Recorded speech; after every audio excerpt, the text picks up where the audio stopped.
বহু প্ৰত্যাশিত ASEAN India কাৰ ৰেলীৰ আনুষ্ঠানিকভাৱে সমাপ্ত হ'ল। দক্ষিণ পূব এছিয়াৰ 11খন দেশৰ মাজত বন্ধুত্বপূৰ্ণ সহযোগিতাৰ বাৰ্তা লৈ অঞ্চলটোৰ মাজত বাণিজ্যিক সম্পৰ্ক আৰু বৃদ্ধি কৰাৰ উদ্দেশ্যে আয়োজন কৰা আসিয়ান ইণ্ডিয়া কাৰ ৰেলী 16 ডিচেম্বৰত অসমত অন্ত পৰে। দেওবাৰে বিয়লি গুৱাহাটীৰ খানাপাৰা 6 মাইল গণেশগুৰি হাতীগাঁও হৈ সৰুসজাই ষ্টেডিয়ামত প্ৰৱেশ কৰে 31খন মহিন্দ্ৰা XUV গাড়ীৰে অহা 124 গৰাকী বিভিন্ন দেশৰ প্ৰতিনিধি।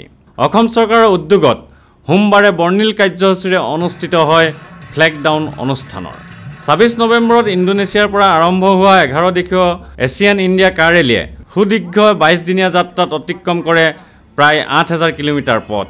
দক্ষিণ পূব এছিয়াৰ মাজত বিভিন্ন দিশত সহযোগিতা বৃদ্ধিৰ উদ্দেশ্যে আয়োজিত ৰেলীটোক উষ্ম আদৰণি জনোৱা হয় সৰুসজাই ষ্টেডিয়ামত।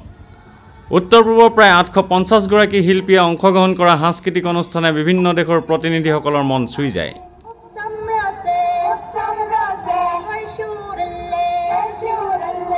কামৰূপীয়া, তিৱা, কাৰ্বি, বিহু আদিৰ বিশেষ কাৰ্যসূচীয়ে আকৰ্ষণ কৰিবলৈ সক্ষম হয় উপস্থিত দৰ্শকসকলক।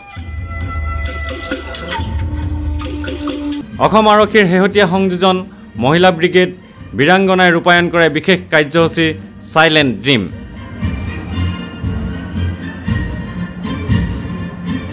লগতে অসম আৰক্ষীয়ে ৰূপায়ণ কৰে মটৰচাইকেলৰ বিভিন্ন কুচকাৱাজ।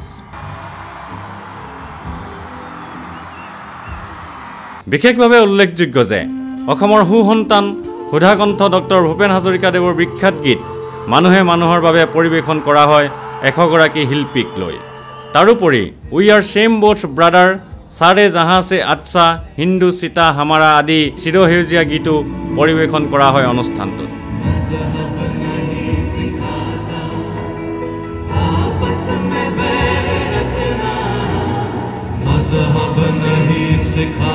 বিশেষভাৱে বাণিজ্যিক সম্পৰ্ক গঢ়ি তোলাৰ বাবে আয়োজিত ৰেলীটোক আদৰণি জনোৱাৰ পাছত 11খন দেশৰ মাজত বাণিজ্যিক সম্পৰ্ক বহলোৱাৰ বিষয়ে এখনি বৈঠক অনুষ্ঠিত হয়।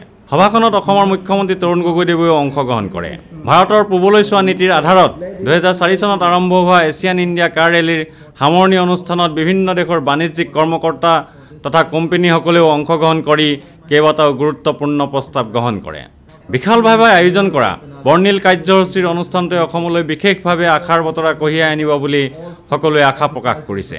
বৰ্ণাঢ্য কাৰ্যসূচীৰ অনুষ্ঠানটোত অংশগ্ৰহণ কৰে কেন্দ্ৰৰ বাণিজ্য আৰু উদ্যোগ মন্ত্ৰী ডক্টৰ পুৰন্দশ্বেৰী, কেন্দ্ৰৰ জনজাতীয় পৰিক্ৰমা ৰাজ্যমন্ত্ৰী ৰাণী নৰহ, অসমৰ মুখ্যমন্ত্ৰী তৰুণ গগৈকে ধৰি বহুসংখ্যক গণ্যমান্য ব্যক্তিয়ে। চেণ্টিনেল নিউজৰ হৈ সুশান্ত দাস, গুৱাহাটী।